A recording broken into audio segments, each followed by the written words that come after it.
I chose Bruce Osen's Steel Bridge as my Howland 2024 cherry pick. This depiction of Corvallis' historic bridge calls attention to the subject's antiquity with the artist's use of black and sepia tones. It's a beautiful painting, simplified and elemental. Here is an invitation to come explore the bridge's iconic past. The loose brush strokes representing the wooden timber decking that, at the turn of the century when built, laid passage for horse-drawn wagons alongside the motorized horseless carriages of the day. Here's a pathway for pedestrians to cross while gazing down at Oregon's Willamette River. The prominence of the steel bridge truss is testimony to over a century of integrity and strength. Built to last 100 years, time has come to replace with the new. It's with respect and this sense of nostalgia that we say goodbye to this old friend. This is Brian Egan, and my cherry pick piece for the Howland Open 2024 is Bird with Fall Foliage Feathers by Carol Chappell. The bird, a rufous-sided swamp sparrow, has stopped its ascent to check out the seed pod left over from this year's bloom. Behind it you can see the beautiful brushwork, eye-catching lines, and blending of colors that are indicative of Carol's recent work.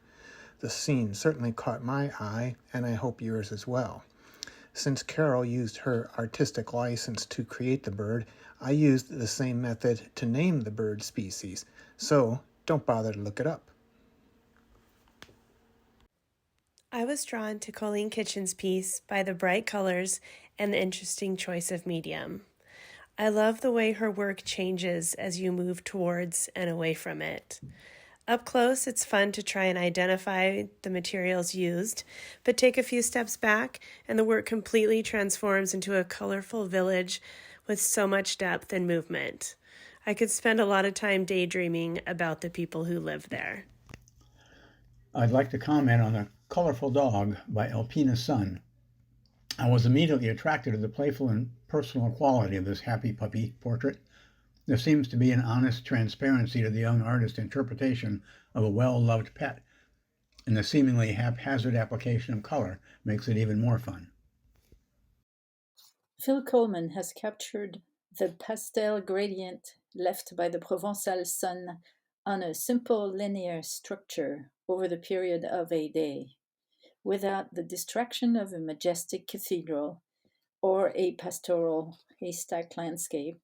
His beautiful keyboard of colors bears witness of the transience of light, a concept that was used by Claude Monet to represent change.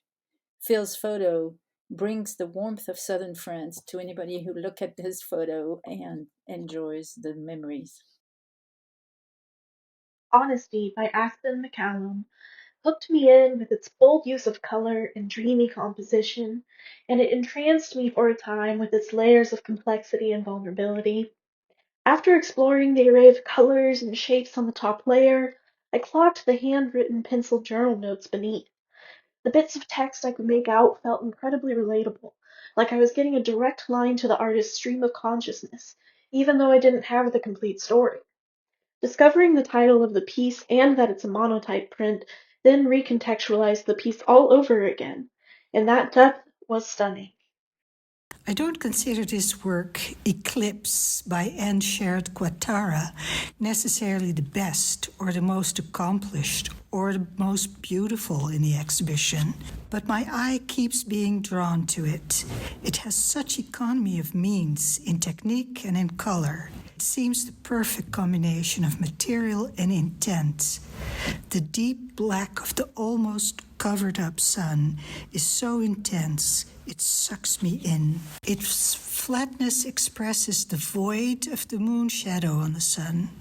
The yellow floppy rim represents the last bit of sun that hasn't been covered up yet. Its shape is freeform and irregular. It expresses the power of the sun, with its surface covered in flames perfectly. All this powerful expression in one simple crochet stitch and 2.5 colors. After walking to the art center on a record warm winter day, I was immediately drawn toward Cheryl Christner's North Wind. There you are, I thought, while I felt a shiver on my arms. I imagined North Wind slipping off the wall and sneaking around in pointy-toed slippers, casting hoarfrost about.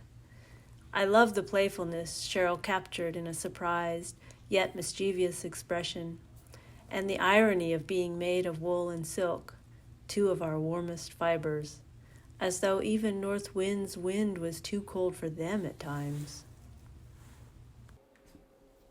I see my younger, curious, maybe a little voyeuristic self in a third secret room. When I was young, a look into someone's room or kitchen distracted me from my own unstable childhood. It was as if I could, by seeing a small moment of their lives, experience a little comfort, just for that moment. In this piece, the centerpiece mirror reflects my own gaze, causing me to confront my memories centered around my former curiosities and acknowledge my present desire for safety and privacy for myself. Nothing Was Wasted is a dynamic sculpture created by young artist Cedra Ward. I appreciate all the materials used, items found around the house that would otherwise be discarded, recycled orange peels, toothpicks, old paint samples, and I am drawn to the intricate architecture that was created. I'm very excited to see what will come from this artist next. The artwork I selected for my cherry pick is Modern Day Ghosts by Lloyd Kimmeldorf. The photographer presents us with an oddly eerie yet humorous scene here. What is this thoroughly cloaked phalanx of stormtroopers up to? Heading for a close encounter with a downed UFO? Racing to the rescue of an environmental disaster? Or is it a hazmat cleanup crew approaching a spill? Rather than try to solve the mystery by shooting the scene from a more informative perspective like a photojournalist would do, our photographer has instead chosen to intensify the enigma by shooting from behind. The viewers are stuck in the rear view, left to ponder the mystery themselves.